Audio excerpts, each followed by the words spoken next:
Support చేస్తా ఉంటే ప్రకాష్ రాజ్ గారు, నాగబాబు గారు లాంటి వాళ్ళందరూ కూడా అనసూయ వాళ్ళకి సపోర్ట్ చేస్తున్నారు. మీ అభిప్రాయం ఏంటి? నేను కూడాను శివాజీ గారికి వ్యతిరేకంగానే మాట్లాడతాను. ఎందుకని? ఆయన ఫస్ట్ ఎపిసోడ్లో బాగానే మాట్లాడారు. మనం అందరం భారతీయులము, హిందూ ధర్మాన్ని, హైందూ ధర్మాన్ని, మన సాంప్రదాయాన్ని కాపాడుకోవాలి అన్నాడు. అక్కడ వరకు ఓకే. తర్వాత వచ్చేసరికి ఇప్పుడు స్త్రీ యొక్క ఏ భాగాలైతే శిశువుల ఆకలిని తీరుస్తాయో ఆ భాగాలను ఆయన ఆ పార్టుల్ని సామాన్లతో పోల్చడం చాలా అభ్యంతరకరం. తర్వాత స్త్రీలని మరి దరిద్ర కొట్టోలు ముండలు అనడం కూడా చాలా రాంగ్. ముండలని ఎవరన్నారు? భర్త చనిపోయిన స్త్రీలనే ముండలు అంటారు. సో చాలా అభ్యంతరకరంగా ఉన్నాయి. ఆయన మాట్లాడింది 100% తప్పు కనుక ఆయన బయటకు వచ్చి సారీ చెప్పాడు. తర్వాత చాలా మహిళా సంఘాలు ఇంకా సారీతో ఊరుకోలేదు కదా, వెళ్ళి మహిళా కమిషన్లో ఫిర్యాదు చేయడం జరిగింది. ఈరోజు ఆయన చెమటలు కక్కుతున్నాడు. సో ఆయన మాట్లాడింది అయితే 100% తప్పు. ఆయనకి సపోర్ట్ చేసిన వారు కూడా చాలామంది ఉన్నారు. ఎన్నో నేషనల్ అవార్డులు అందుకున్న ప్రకాష్ రాజ్ కూడా శివాజీతో తప్పు అనడం జరిగింది. నాగబాబు గారు అంటే ఆయన ఏమైనా చిన్న వ్యక్తి? ఆయన కూడా ఆంధ్రప్రదేశ్ ఎమ్మెల్సీగా ఆయన, అనసూయ గారు, చిన్మయ్య గారు, నేను అందరం కూడాను శివాజీ తప్పని అంటున్నాం.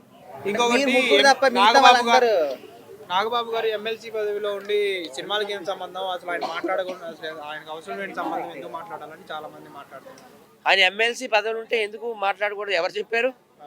అసలు వాళ్ళకి ఎక్కువ రైట్స్ ఉంటాయి. ప్రజాప్రతినిధులు వాళ్ళు, మెంబర్ ఆఫ్ లెజిస్లేటివ్ కౌన్సిల్ ఆయనకి ఎందుకు రైట్స్ లేవు? మాట్లాడే అందరూ కూడా ప్రతి ఒక్కరు మాట్లాడవచ్చు, ప్రతి ఒక్క మనిషి కూడా రియాక్ట్ అవ్వచ్చు.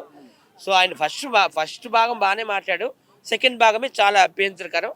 సో అందుకే ఇప్పుడు చీవాట్లు తింటున్నాడు, చెమటలు కక్కుతున్నాడు. రాజకీయాల్లో సనాతన ధర్మం అని చెప్పేసి ఇట్లా బయట ఇప్పుకొని చెప్పమని ఈ విధంగా ఎందుకు పోర్ట్రేట్ చేస్తున్నారు? మరి ఇప్పుడు సినిమా అన్న తర్వాత ఇప్పుడు ఆ రోజుల్లో సావిత్రి గారు, వాణిశ్రీ గారు, శారద గారు, కాంచన గారు సినిమాల్లో జయమాలిని, జ్యోతిలక్ష్మి ఉన్నారు.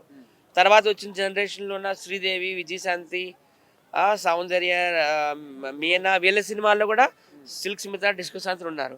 ఇప్పుడు ఈ నయనతార, త్రిష, అనుష్క, సమంత ఈ జనరేషన్లో కూడా సన్నీ లియోన్లు, మమైత్ ఖాన్ ఉన్నారు. సో అలా ఉన్నారంటే వాళ్ళు చెడ్డవాళ్ళని కాదు, ఆ రకంగా వాళ్ళని ప్రొడ్యూసర్స్, డైరెక్టర్స్ చూపిస్తున్నారు. సో డైరెక్టర్స్తో ఏదంటే మాట్లాడుకో, ప్రొడ్యూసర్స్తో ఏదంటే మాట్లాడుకో. మొత్తం హీరోయిన్లు అందరూ ఇలా ఉన్నారంటే అది చాలా రాంగు. హీరోయిన్లు కూడా చాలా పవర్ఫుల్ అండి. తమిళనాడులో జానకి రామచంద్రన్ అనే వ్యక్తి సీఎం అయింది. ఆమె కూడా ఒకప్పుడు హీరోయిన్. ఇక జయలలిత కోసం చెప్పనవసరం లేదు, అమెరికా వరకు తెలుసు. ఆమె 6 సార్లు సీఎం అయింది. స్మృతి ఇరానీ మన తెలుగులో కూడా యాక్ట్ చేసింది కదా, జై బోలో తెలంగాణ. ఆమె అయితే డైరెక్ట్గా హెచ్ఆర్డీ మినిస్టర్ సెంట్రల్ గవర్నమెంట్లో అయ్యి మోడీ గారి పక్కన కూర్చుంది. ఇంకా రోజారెడ్డి గారు, జగన్మోహన్ రెడ్డి గారి పక్కన కూర్చున్నారు మినిస్టర్గా. ఇంకా ఎంతోమంది ఉన్నారు ఇలాగ, జయప్రద గారు, విజయశాంతి గారు, వీళ్ళందరూ ఎంపీలు అయ్యి ఢిల్లీలో కూర్చొని మహిళా ఉమెన్ ఎంపవర్మెంట్ కోసం అన్నిటి కోసం కూడా పోరాడారు. సో అట్లా మాట్లాడడం అయితే మాత్రం చాలా తప్పండి. ఇప్పుడు నీ క్వశ్చన్ ఏంటి? మాల్కి వెళ్ళేటప్పుడు కూడా ఇలాంటి బట్టలు ఏంటి అనే కదా నీ క్వశ్చన్. మాల్కి వెళ్ళేటప్పుడు కూడా 25 లక్షలు 50 లక్షలు తీసుకుంటారు. 25 లక్షలు 50 లక్షలు తీసుకునేటప్పుడు వాళ్ళు ఎట్లా చెప్తే వీళ్ళు అప్పుడు వినాలి. వీళ్ళు ముందే ఫోటోలు పంపిస్తారు. నీ క్వశ్చన్ ఆన్సర్ చెప్తున్నా విను. మొన్న ఒకటి అరబిక్ రెస్టారెంట్ ఓపెనింగ్ అయింది. ఎక్కడ? మాదాపూర్లో. దానికి ఉప్పల బాలని నన్ను కూడా పిలిచారు గెస్టులుగా. సన్నీ లియోన్ తీసుకొచ్చాము 25 లక్షలు ఇచ్చి.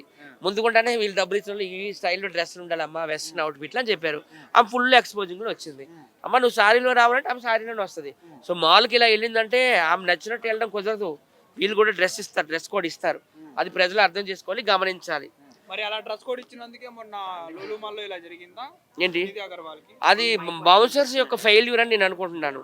ఇంతకుముందు నిధి అగర్వాల్కి కాదు, అంతకంటే ముందు కూడా ఇలాంటివి చాలా జరిగినాయి సంఘటనలు. సమంత గారి విషయంలో జరిగాయి, జ్యోతిక గారి విషయంలో జరిగాయి. అలా జరగకుండా ఉండాలనే కదా శివాజీ గారు. అది బౌన్సర్స్ ఫెయిల్యూర్ అండి. బౌన్సర్స్ ఎక్కువ మందిని పెట్టుకోవాలి, వాళ్ళు బౌన్సర్స్ తక్కువ మందిని పెట్టుకున్నారు. నిధి అగర్వాల్ అంటే ఆమె చిన్న హీరోయిన్ కాదు కదా, ప్రభాస్ గారి పక్కన చేస్తుంది, అంతకుముందు పవన్ కళ్యాణ్ గారి పక్కన చేస్తుంది. బౌన్సర్స్ తక్కువగా ఉండడం వల్ల అట్లా జరిగింది. అక్కడ చూడండి, బౌన్సర్స్ చాలా తక్కువ మంది ఉన్నారు, 2-3 ఉన్నారు బౌన్సర్స్. ఒక 10 మందిని పెడితే అలాంటిది చాలా జరిగి ఉండేది కాదని నేను అనుకుంటాను. ఎనీవే, భారతీయ మహిళలందరూ సాంప్రదాయబద్ధంగా ఉండాలని అన్నారు, అది నేను మెచ్చుకున్నాను. కానీ ఒక శిశువు ఆకలి తీర్చే భాగాల్ని సామాన్లతో పాల్చడం నాకు నచ్చలేదు. హిట్ టీవీ యాప్, ఇందులో short news, live news, entertainment shows, movies, digital magazines తో పాటు మీ జిల్లా వార్తలను కూడా ఫ్రీగా చూడొచ్చు. ఇంకెందుకు ఆలస్యం? వెంటనే హిట్ టీవీ యాప్ ని డౌన్లోడ్ చేసుకుని ఫ్రీగా ఎంటర్టైన్మెంట్ పొందండి. Hit TV app. Hit TV app. Please download hit TV app. Hit TV app ని ఫ్రీగా డౌన్లోడ్ చేసుకుని ఎంజాయ్ చేయండి. మీకు నచ్చిన ఎంటర్టైన్మెంట్ కోసం హిట్ టీవీ యాప్ ని ఫ్రీగా డౌన్లోడ్ చేసుకుని ఎంజాయ్ చేయండి. హిట్ టీవీ యాప్ని డౌన్లోడ్ చేసుకుని ఆస్వాదించండి, ఆశీర్వదించండి. ఇంతమంది సెలబ్రిటీలు హిట్ టీవీ యాప్ ని డౌన్లోడ్ చేసుకోండి అని చెప్తున్నారంటే ఎంత మంచి యాప్ ఆలోచించండి. అమెరికా అమెరికా అమెరికా అమెరికాలో చదవాలనుకునే వాళ్ళకి విశ్వసనీయమైన పేరు మన శౌర్య కన్సల్టెన్సీ. UK లో 1 year masters. UK లో 1 year masters. 2 years work permit up to 5 years visa. Contact Saurya Consultancy. Contact 89851 89851.